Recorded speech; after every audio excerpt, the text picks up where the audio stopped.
So, driverless cars, AI-powered cars. Would you get in one? Would you use it for your daily commute? Would you use it for a holiday? Well, personally for me, no, I wouldn't. And I'll explain why later in the video, although I suspect it's quite a similar answer and similar reasons to what most people would give. However, there is some new research that's took place recently that's showing that the attitude towards driverless cars is changing.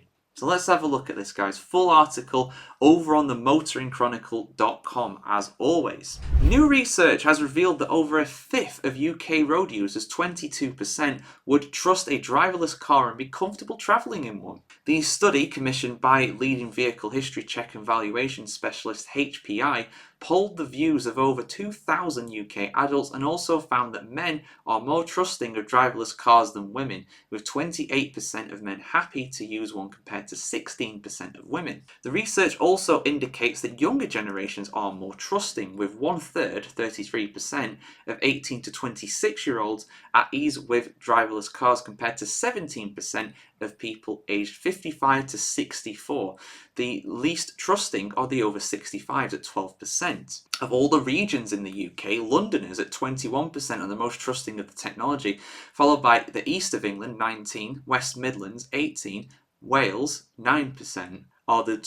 People in Wales trust the driverless technology the least. Almost 2 in 10, 18% of Scots said they would trust a driverless car. I wonder what it is for Yorkshire. I wonder if it says it in that, because my region, I don't think we'll stand for that, I'll be honest. We're definitely not one of the most trusting going off of that. HBI's research discovered that 15% of people think introducing driverless cars will result in safer roads, with just over a fifth, 22%, believing that roads will no longer be safe when they are at present. A quarter, 24% of respondents, said they felt excited when describing their attitudes towards driverless cars rather than fearful.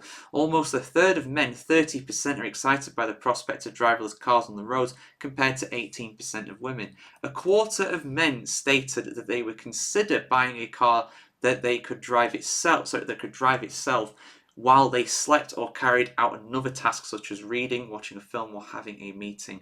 More than double the number of women, 12%. As pedestrians, 1 in 5 adults have no concerns about driverless cars on the roads, with 25% of men having zero safety issues compared to 14% of women. Over 2 in 5, 42% of people drive a car with semi-autonomous features such as lane assist, automatic emergency braking, adaptive cruise control, or active driving assistance. I am one of those 42%, and I will say that some things such as lane assist is helpful most of the time. Sometimes it's a bit iffy, especially with UK roads being so narrow and having to dart in and out of like cars and stuff like that are parked, so you go over the white line in the middle when it's safe to, so it doesn't like things like that. The emergency braking is a bit hit and miss as well, I will be honest, but I've already gone over that in another video for you guys. But yeah, that's part of the reason why I'm not a big fan of this whole AI driverless car thing in general, I'll be honest. Thinking incredibly cynically, that stat there just up above where it's saying that around a quarter of men stated they would have, they'd be fine buying a car, and 12% said it for women, which is about half. That's the kind of stat to me that shows us why women live longer than us. I'll be honest, personally. If I'm thinking very cynically, that's what I would say. If alone in a driverless car, 27% of people would describe themselves as the driver of the vehicle, with 46% believing themselves to be passengers. Interesting. 1 in 10, 8% of people believe that car manufacturers do not need to carry out further research and development to convince them that driverless cars are safe for road use. You're trusting too much there. You really are, I'll be honest. In May this year, the Automated Vehicles Act, AV Act, was passed into law, providing the legal framework for driverless cars to operate on UK roads. The AV Act sets out all the safety standards, data security, and insurance requirements, and could see driverless cars operational as soon as 2026. Matt Freeman, who's the managing consultant at HPI, said the following: although there is still some work to be done, the legal framework is already in place, which could mean that we see autonomous vehicles on our roads within the next 2 years. years. The government is already supporting the development and testing of driverless cars through its trials and pilot projects. The AV Act aims to improve the road safety by reducing human error, which is estimated to contribute to 88% of all road collisions. Driverless cars could save lives, reduce traffic, and lessen the long-standing reliance on people to transport freight. I mean, the lorry drivers and van drivers are going out of business then, that's a bad one. Our latest research into public attitudes towards driverless cars presents some insightful findings, and it seems that people are getting increasingly used to the idea.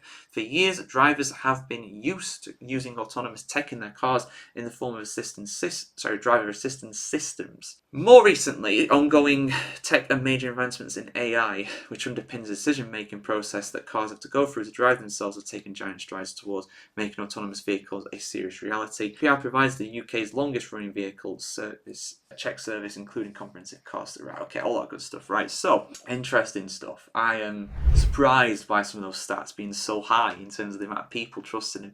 For me personally, I would never do it. I would not feel comfortable doing it. I get it, people make mistakes, we're not perfect, but I am willing to accept that risk, personally, and I feel like, I mean, this is an extreme example, but I'm going to say it because I feel like it's true. Like, if I was driving with my son in the back of the car, who was 5 years old, and we had an accident because of the AI car making some sort of glitch, some sort of mistake, which I know is unlikely, but it's possible. And I live with that decision of, taking that ride with that car that is not controlled by me. I'd feel incredibly guilty. Obviously, I'd feel guilty as well if I crashed the car and I was one in control of it. I get that. That is a genuine viewpoint. But I don't know, it just doesn't sit right with me. Change is important. We always need to move with the times. We need to advance. Otherwise, society would have not changed in hundreds, if not thousands, of years. I get that. I get the idea of this progressiveness, and I understand why eventually it's going to happen.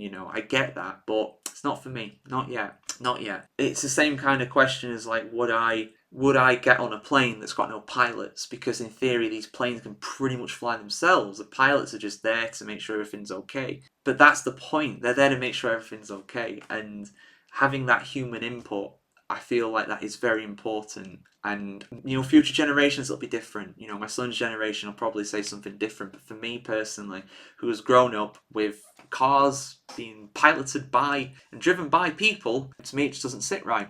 I'll be honest. The tech is impressive, what it can do, but I've seen people driving things like Teslas on the autonomous setting in America, because I think it's legal there. You can do that there. You can't do it here until 26, according to that. So, I've seen that, and it's far from perfect, and it's got a long way to go, and it's not as good as a human driver. And that's going to continue to improve. The more people use it, the smarter it's going to get, the better it's going to get. But I don't know, it just doesn't sit right with me. And I've also seen iRobot too many times to fully trust robots and AI. I've seen too many movies like that, Terminator included as well. So I'm always a bit skeptical when it comes to this kind of stuff, really. I don't like putting my life in the hands of a machine. If something bad's gonna happen, it's gonna be on me. And that's the way I prefer it. I like that responsibility. I'd rather nothing bad happen, but I accept that, and I'm fine with that, and I don't want to change that. So, but what do you guys think? According to this, 1 in 5 viewers of this video, roughly, would be fine being in an AI car, getting an AI car, an autonomous car, one that is driverless. Are you one of that 5? Let us know in the comments below. And of course, keep it subscribed to the Motoring Chronicle for all kinds of motoring news and opinions and everything in between, just like this. Like, share, comment, subscribe. Have a good one, guys, and we'll see you very soon.